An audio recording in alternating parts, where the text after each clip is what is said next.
school English and theater teacher, forensics coach, oh my gosh, and theater director at Gaithersburg High School in Montgomery County. Woo!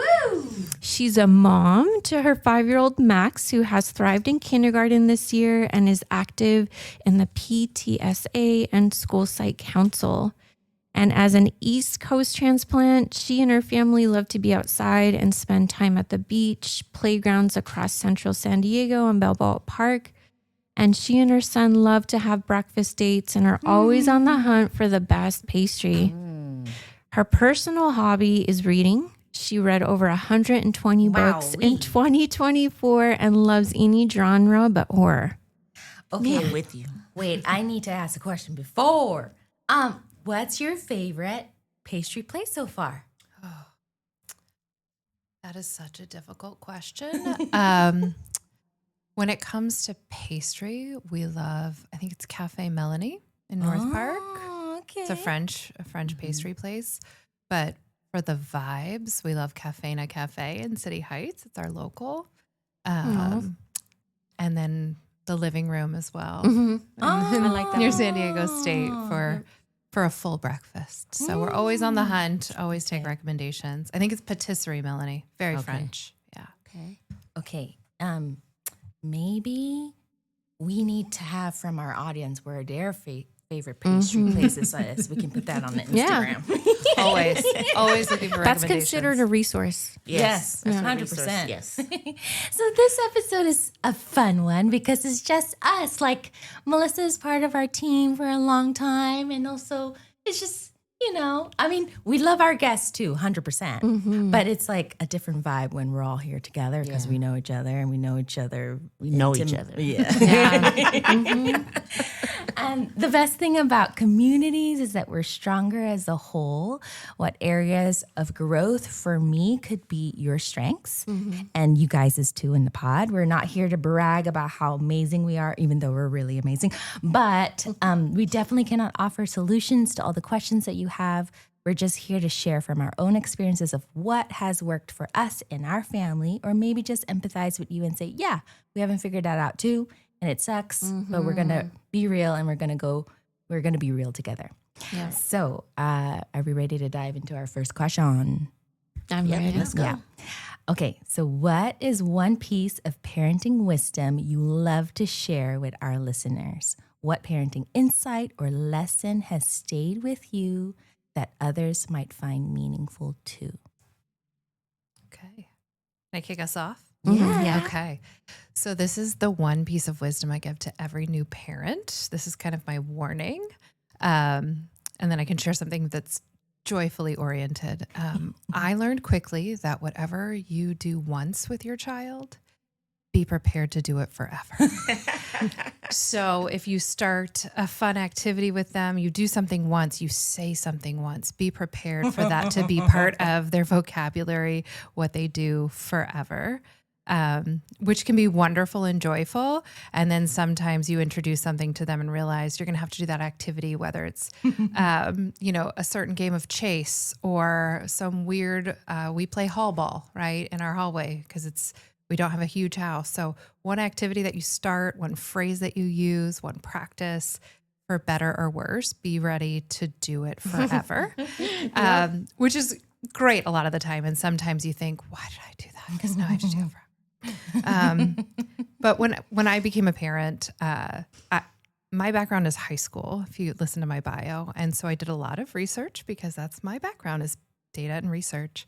And the one piece of advice that I held on to that I do no matter what is always be excited to see them.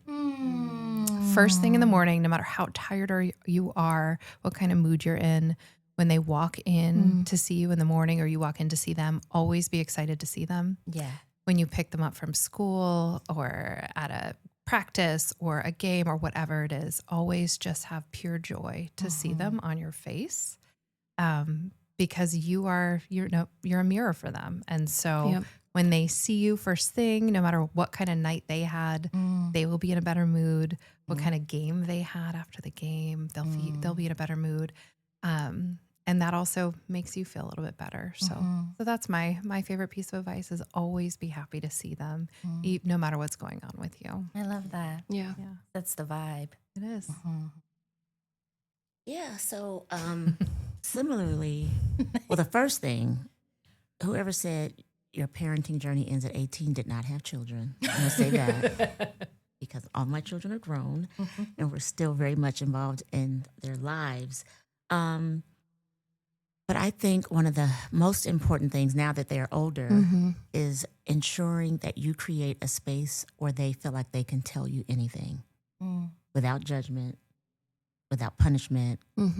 So I would tell my girls that there's nothing you can ever do to make me stop loving you. Wow. And just being able to really live that out. Like, don't just say it, but, be about it so that when they're confronted with challenges, they can tell you anything. That's important because you want them to be able to come to you. You don't want something. I mean, I think about mental health a lot. And I think about when people make certain decisions, they must feel some type of hopelessness or just and tired of hurting, right? Or being in pain. So I want to be able to be like that anchor. And it's okay if they talk to someone else, but I want them to always know that I will be there. And then just being a good listener. I'm a fixer. So as moms, when they come to you, immediately you want. Same. And I've been told once or twice, I just need you to listen. So I'm very aware now that don't try to come up with a plan or a solution. You're putting your head down. Like that's me all the time. But just listen. And that productive struggle is good for them. Yeah. Right? So they can start to be, being a critical thinker at Common Core in kindergarten, first grade, second grade looks a lot different when you're 21, 25, 30 trying to figure things out. But you're really equipping them. You're not neglecting them, but allowing them to struggle. And then one last thing is allow your children or create opportunities for them to care about other people. Giving back is huge. Show them what it means to be empathetic, to be kind, to be compassionate. So that they can be grateful. I really wanted to instill a spirit of gratitude. Like we could all have more, we could all have bigger, we could all have better, but there's also a lot of people who wish they were in the same position we were in. And it's also exhausting to try to keep up that race. So allow your children opportunities to see what life is, if it's working at a shelter or going to the streets and giving out food, but allow them those opportunities to give back to other people. I love that. Yeah. And the math motto that we do in our classroom is be less helpful so that they can figure it out on their own and struggle, because the struggle is how they build their confidence. Yeah, their confidence, but also the stamina of struggling. Yeah. So, yes. You can do hard things. Yeah. Yeah. Janelle? That's a toughie. I've tried to sit on this question for a couple days, but too much guilt that rides on me. But I would say just try and love on your kids as much as possible and see if that there's like maybe walls that you have set up for yourself as a parent or whatever trauma that you're dealing with, that you kind of try and overcome that so it doesn't interfere with how you interact with your kids. Because looking back, I for sure would have been like, I would love to love on my kids more physically, but because I didn't know how to handle like physical touch when I was a young mom, it was just kind of like not really happening. And so now my kids are kind of like, wait, you want to give me a hug? And it's just like, yes, let's embrace heart to heart. And they're like, this is weird. But I'm trying. 3 minutes. Yeah. I'm Well, like, they're let me- also teens, so Exactly. So, but it's gotten so much better. But just for me, it's like overcoming, whatever challenges that I carried in my backpack for so long. Thanks for sharing that. Yes. What about you? If for you that, you have friends that have kids and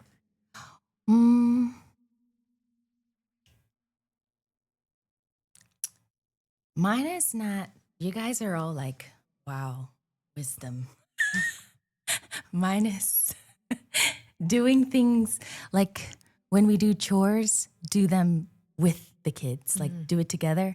when we're packing our lunches, instead of you pack the lunch and they do X, Y, and Z, like include them in. That's powerful. We like to, the 6-year-old, I pack his peanut butter and jelly sandwich and his cheeses and all of that. And then over time, he didn't really like his snacks. But then I was like, oh, you know what? If you pack it with me, you would like to eat it. So it became like a ritual we do every day after school. Just like, okay, well, after we finish our homework, we look into the fridge and I'm like, okay, which one do you want for lunch today? And he picks it out. He put the spread on his own, like the correct amount of peanut butter and the correct amount of jelly so that he will enjoy his lunch next day. Right. So yeah, just include them in the cooking, include them in, don't think that you have to do it and then you have to entertain them to do something else while you're doing the things. Just include them in all the things. Yeah. That would be my They always want to learn. Yeah. And sometimes as parents, like, I don't have time for you to like put your peanut butter on. Like, we got to go. Yeah. Right. So we're not saying that this has to be all the time, but really trying to live in that with box, right? Of thinking about with and not and for. So we're doing our children a disservice, obviously, when we neglect them, when we're ambivalent, like, or when we are doing things, for them and to them. But when we can do things in community with them, not only is it building that relationship and strengthening it, but it's also equipping them with the skills that they'll need to be able to do it. Yeah. I mean, it sounds morbid, but I would tell my girls all the time, I'm not going to always be here. So you need to be able to do these things in my absence. Oh, yeah. Awesome sauce. Next question, and this is from a listener. The listener submitted a question asking, do you have any tips for parenting teens? Do we ever? Felicia, you start off.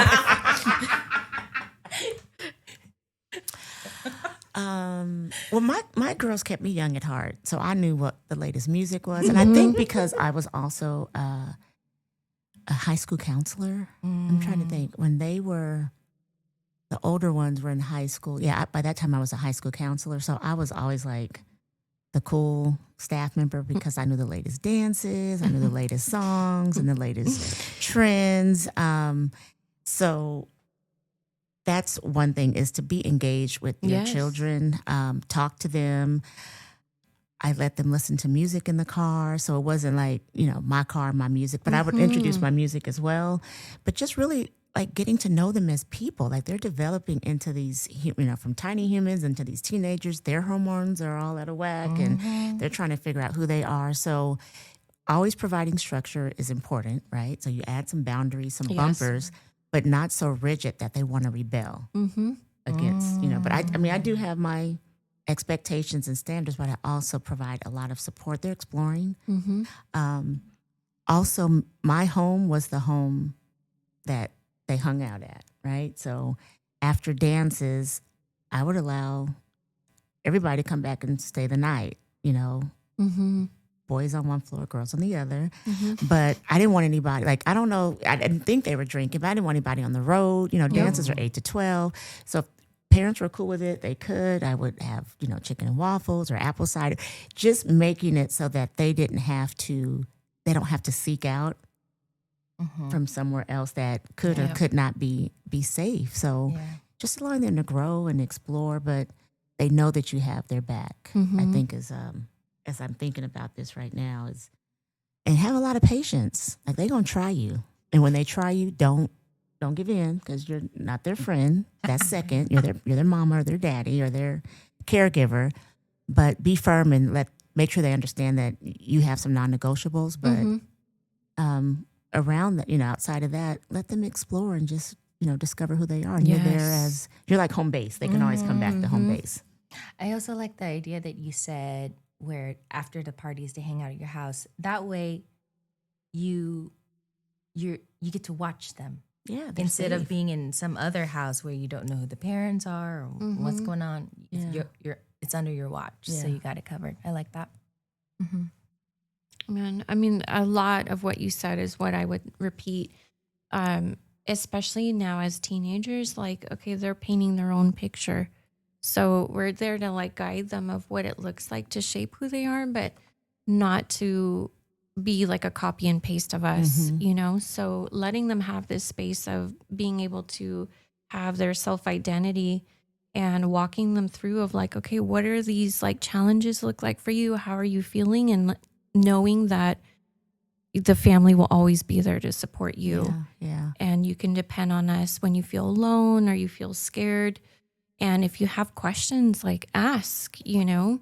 Right. And to how, like, I didn't honestly fully understand like how much being a teenager like takes until, you know, we started doing the workshops of like, okay, this is how the brain is actually developing and like these are the physical changes.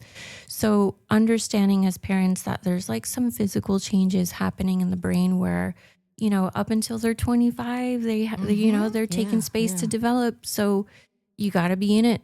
Yeah. You know, you got to just be in it for the ride and understand that there's going to be highs and lows, and that's all part of the game. Yeah. And it goes back to creating that container of safety and trust, right? Because you want them to be able to come back and say, this is what I'm experiencing. You Yeah. know, and then it pays off in the long run. My youngest just turned 21. So being able to have those conversations still, you know, with all of them, those transparent conversations, I attribute to investing in them as individuals, their own unique personalities, and then them being able to feel safe enough to be who they are. Yeah. Investing from an early age. Yeah. One of the things that I was a high school teacher, and what I laugh about is how, you know, when I was a beginning high school teacher, a baby high school teacher, and I'm in my early 20s, and I'd have parents come to me saying, I don't know what to do. I'd laugh and think, oh, I'm going to talk from my own frame of reference as a teenager from like 10 years ago, right? But the biggest issue I always saw was, and my mom and I joke about this now, but you're their parent, not their friend. Yeah. You know, and it's really hard. And like, I didn't like my mom a lot when I was a teenager. And now we talk about how she didn't like me all the time either. And that's okay too, because I was squirrely. And you have to set up boundaries and you have to give reinforcements. You're the adult. Yeah. If they don't like you right now, that's okay, because you have to teach them how to be responsible. You have to teach them that there are consequences. You know, you have to teach them boundaries, teach them about technology use. That's one thing we're seeing a lot of issues, even at the elementary level with children and having access to information on the internet and YouTube that they shouldn't have access to. You have to be there as a parent. You have to see what they're doing. They don't have a right to privacy on their phone. They don't have a right to privacy. Off a hinge. My mother did. Don't close a door in my house. What does that mean? Door off the hinge? My mother literally, my parents took the door off of my room Remove because the of door. repeated. My mother is a saint at this point. I was a tough teenager. You know, I had a lot of feelings. I didn't know what to do with them. Yeah. And so, you know, she removed it. I couldn't be trusted, you know, and I also kept slamming the door, and she said, you're not going to shake this house. This is not a new house. We're going to take the door off so you can't slam it. But I think that's one of the biggest things is boundaries and having consequences. And starting it young, you know, you can't handle screen time. We're going to take it away. It's not a necessity. You don't have to have it. You don't have to have a phone. You don't have to have social media. We used landlines. You can use a flip phone. A cord. How about that? I know. You have to stand in the kitchen and talk on the phone. Yeah. Everybody can hear you. They can pick it up and listen. And so I keep that in mind a lot already. And I have to teach a lot of other parents about, no, YouTube Kids isn't safe. You know, be there with your child, see what they're seeing. So that's what I think a lot about with teenagers is, and that's what I'm working on with some of my friends and relatives with their teenagers is be there with them, see what they're seeing, understand what they're experiencing, because there's access to things that they can't process. Yeah, they're still children. They're children, yeah. 1,000,000%. Yeah. Okay, ladies, have you ever found yourself in a parenting role for a child who isn't your own, like a niece, nephew, sibling, or as part of a blended family? And what has that experience taught you about love, boundaries, and family connection? Love this question. So my mom had cancer when I was the age of 9. And I was one of the older siblings. So it was a lot of ironing, cooking, cleaning, putting my siblings back to bed, showering them from a young age. But what was super helpful, and I'm thinking of like community wise, was during that time, my mom had a group of women who would deliver food every day, breakfast, lunch, dinner for us. And I thought that that was very helpful for us. So if you're an auntie, uncle, or just in the community, I think it's just help each other out. Yeah. Yeah. Yeah. I have a daughter, a bonus daughter, but my mom really laid the groundwork because she was everybody's mom. We always had folks in our house, and I have siblings now who aren't my biological siblings per se, but they're my sisters and my brother, and so it really helped show me that you don't have to have the same blood in your veins or the DNA to make you family. Mm-hmm. And I heard this, I don't even know where I heard it, but it's your chosen family can be just as powerful. And I think that's where I heard it. I was either listening to a podcast or reading about adoption. And, sometimes people who are adopted feel like, oh, wow, this is not my biological family. Mm-hmm. But flipping that and saying, but someone chose you, Yeah. like they were intentional about having you. So I think it really strengthens relationships, and it really speaks to how I am, because really I come from a very community-oriented background. So it doesn't take long before somebody feels like family, to us.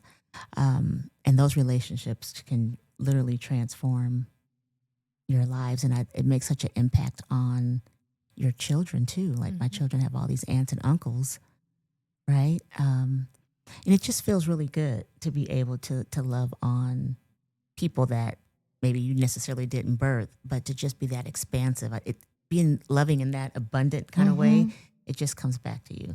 Yeah. I also remember I like taking out so they're like a family friend, but we call each other family, so chosen family. And because the mom now has 3 baby boys, I was like, okay, I can take one of the boys and we will go on a date together. He loved Pokemon, so we like hung out and did Pokemon things and slime. But just for a moment to feel, loved and cared for. And at the beginning of our auntie nephew date, he gave me a rose. Oh my gosh, Because so sweet. his parents are treating him like, okay, practice. You need to bring a rose every time you're on a date. And I so love that. adorable, But yeah. at the end of the night, he gave me his favorite Pokemon card. I still have it. And I know that means a lot to him. Yeah. So I love that. helping your friends out by taking their kids out. Like Yeah. if you don't have any kids, you can take out one of their kids and go on a date with them. And the parents will love you. We love that. Let me just tell you. And so, I'm an East Coast transplant. We don't have a ton of family here. We have some family that we've recently reconnected with, but they're in Orange County in LA.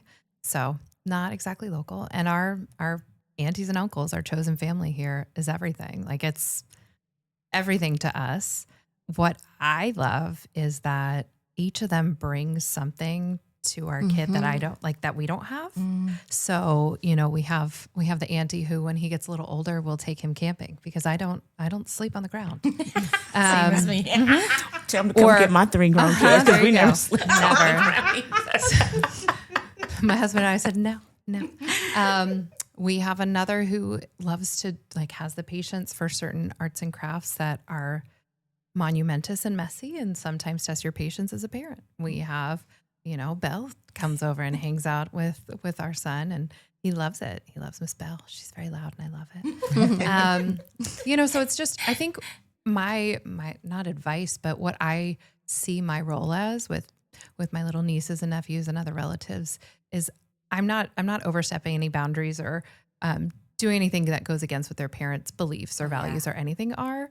What I do is I bring a perspective that's different. You know, I'm not their parent, so I get to be there and listen. Yes. You know, I have a cousin who's in 8th grade, and so it's a big deal at her age of all the things. And I'm just there to listen and to talk and to say the things that to her that she will not hear from her mother. Yeah, it doesn't matter absolutely. what mom says, but if your older cousin says it to you, then you'll listen, you know? Yeah.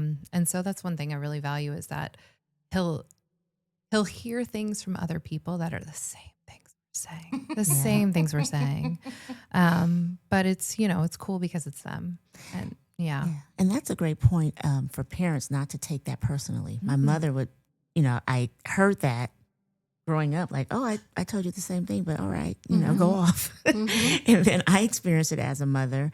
But that's a very, you know, good point because we want, if they're talking to somebody, let them talk to somebody. And if you have that relationship with that person, they'll loop you in. But I could think of a time with one of my daughters. I mean, I allowed her to go and live in another state and go to school. This was not my biological sister, but she might as well be. You know, I trusted my child with her. She spent a year in high school, you know, down there. I have another good friend who would take her and, you know, they had, you know, they just connected. They were magnetic. And it was a rough time for her as a teenager. And she would take her and hang out with her. And it helped me. It wasn't like, oh my gosh, she's taking my place. It was value add. It was value add. So I guess what I'm saying is don't try to compete with these folks in your life who are bringing these this extra support.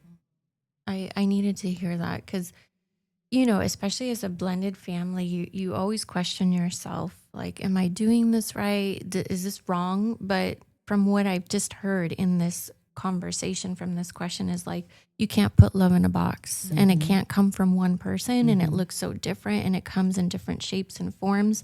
And it's just like, how fortunate are we to get a taste of what love looks like from people who are in your circle, who are part of your village.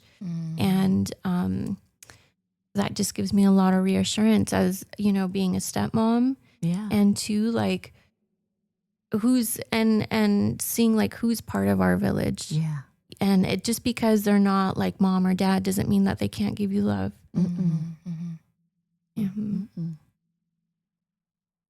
Thank you for that. Okay, I'm in a zone. That was very beautiful. But now I'm going to ask, thank you, Bill.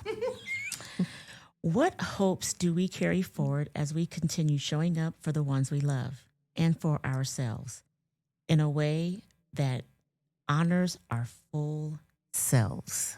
That's a big question. I know. Who wrote that? Yeah, who asked this? Was it a caller?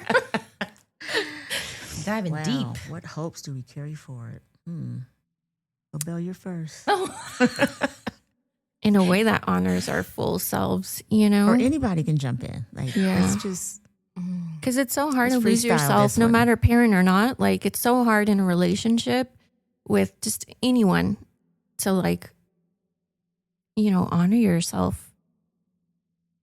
But what hopes? I mean, that's a loaded. Like, what do we? What hopes do we carry forward? So we live in a community that is very different from where we grew up. My husband and I both grew up in these kind of suburban, more rural areas, pretty homogenous overall. Some of the schools I went to ended up being districted to very high income people. I mean, my mom and I like to joke, like I was the poor kid at my high school. I went through a series of used cars that would break down. I mean, it was just, it was, yeah.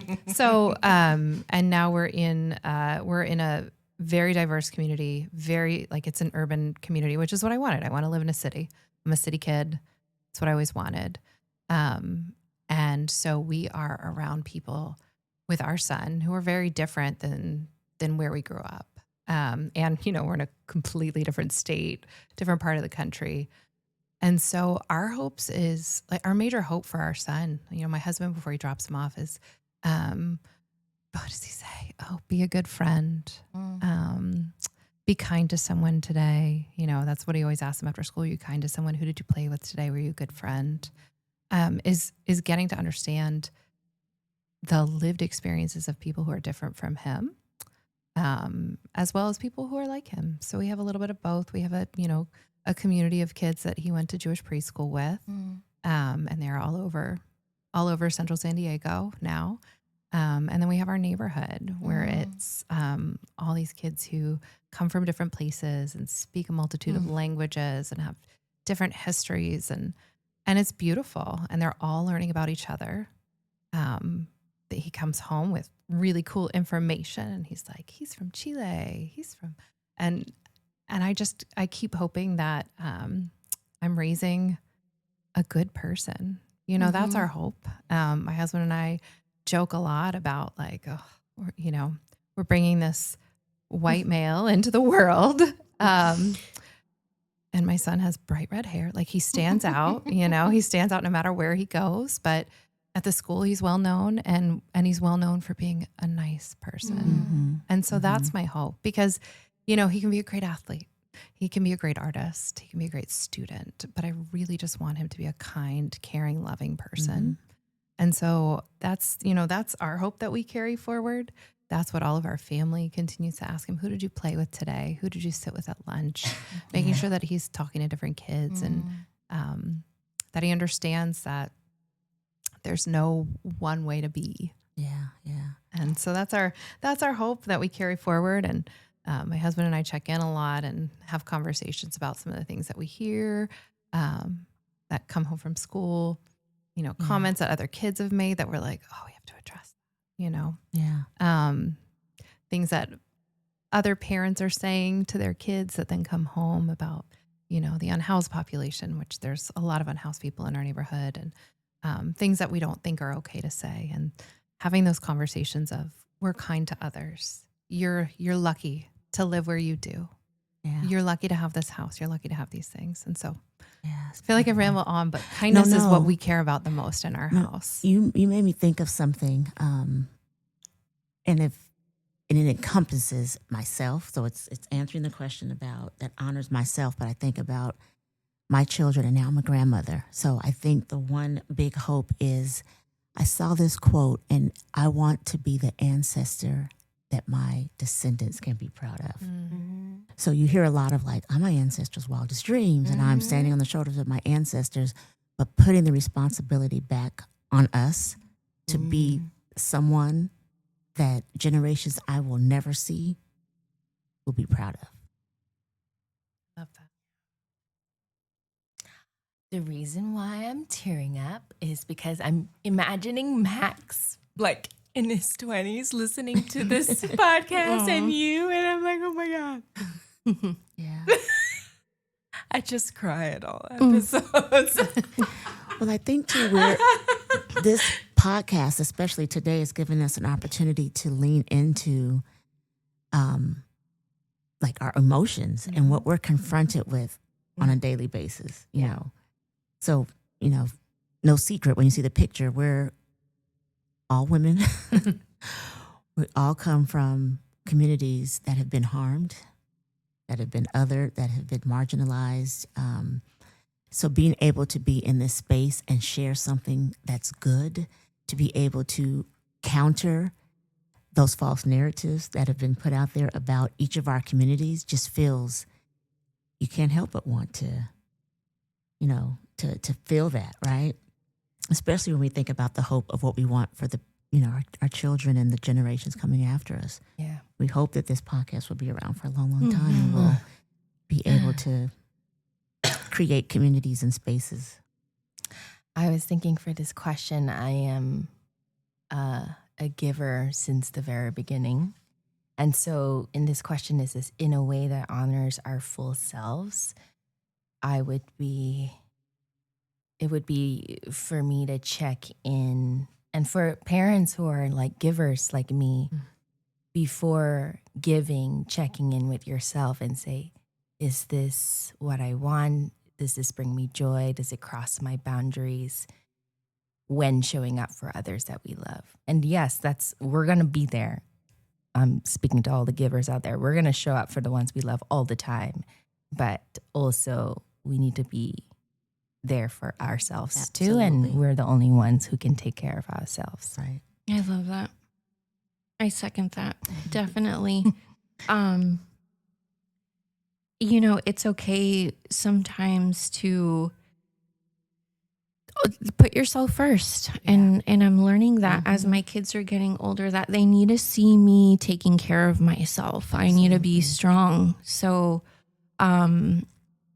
looking at that through this journey of like we've talked about in previous episodes, what little micro things can you do for yourself for self-care so that your family's seeing you bloom at the same time, because we got to water ourselves. And,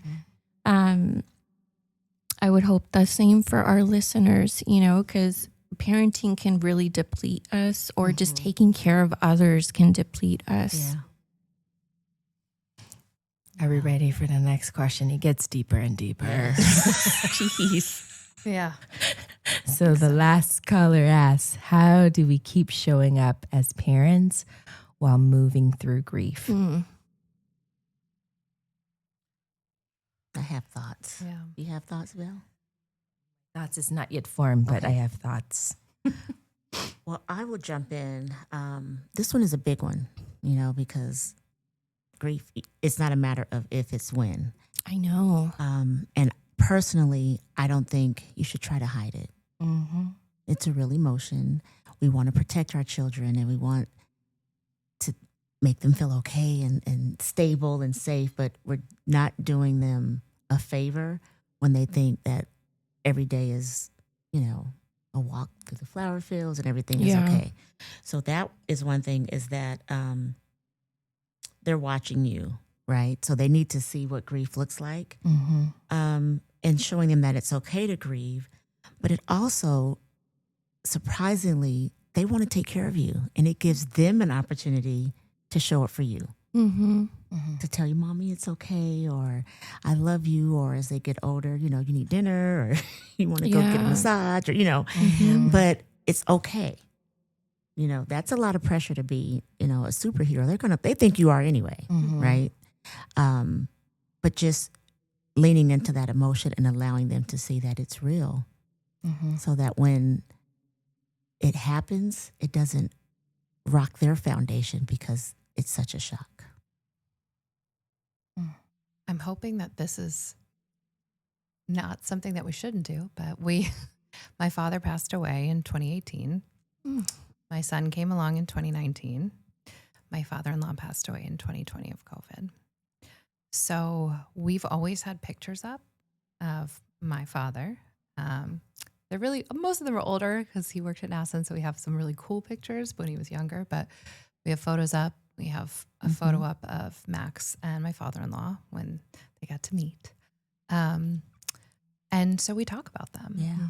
And, when it was my dad's birthday, I said, tomorrow is my dad's birthday. And he said, well, are we going to get a cake? And so part of it is he wanted cake. I'm going to be very honest with that. He will never miss a chance for cake. He is my child.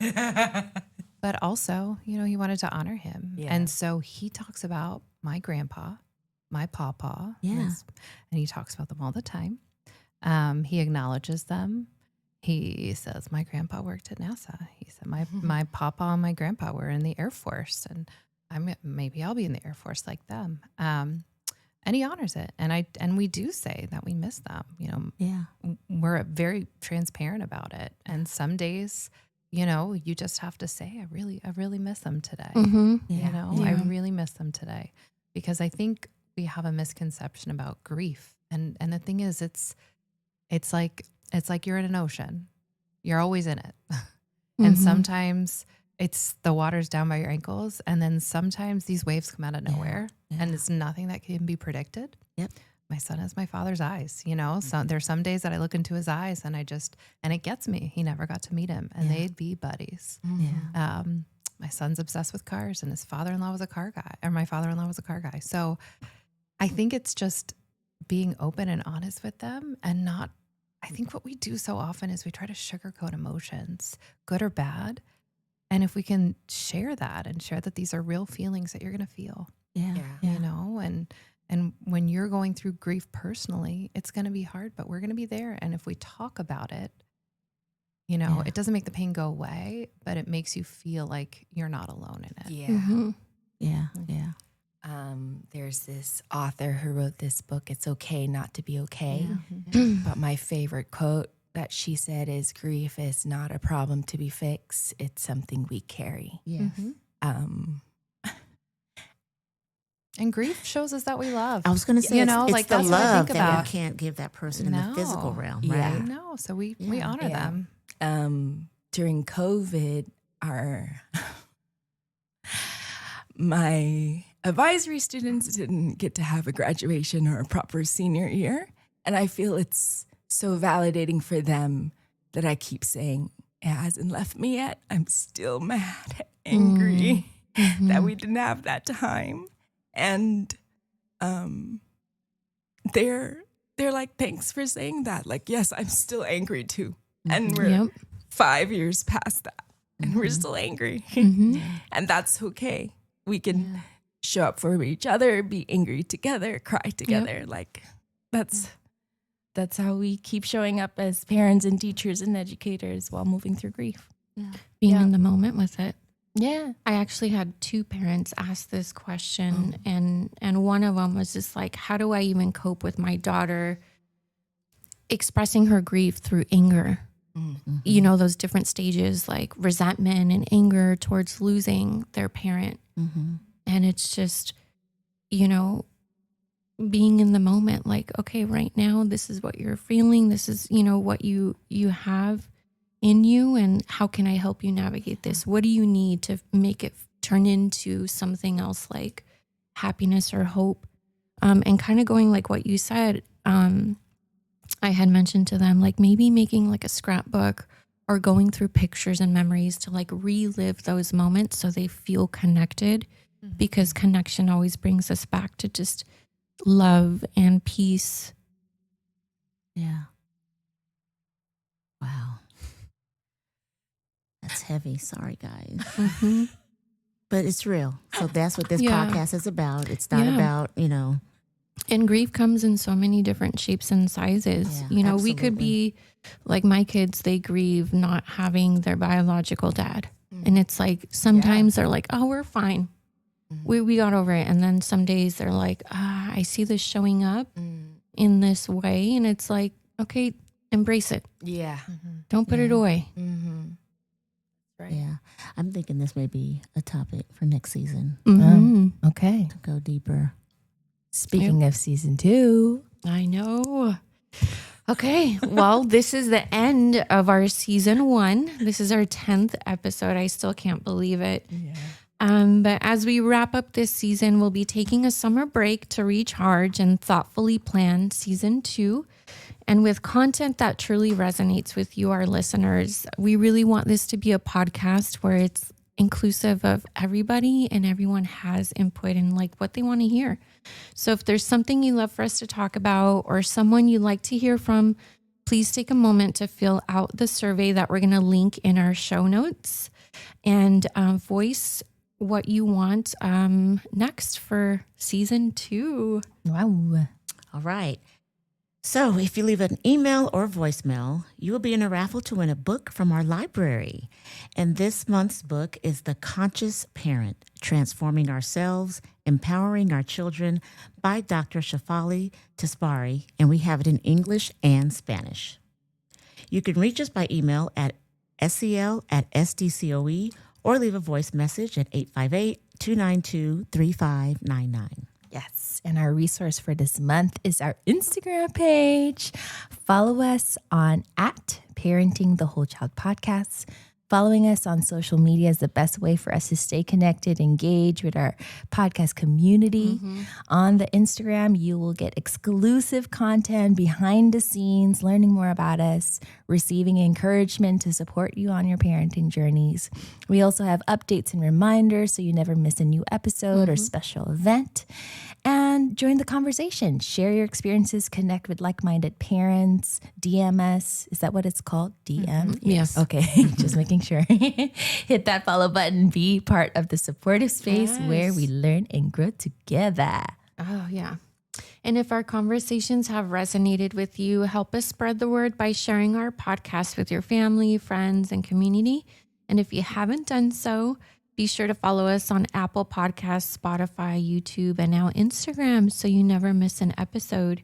We definitely want to say thank you, Melissa, for being here with us and opening up your heart to this conversation. And from the bottom of our hearts, thank you to our listeners for being part of this journey. Your support has made season 1 and this podcast a success, and we seriously couldn't have done it without you guys. Until next time, friends, take care and stay connected. Bye. Bye. Bye.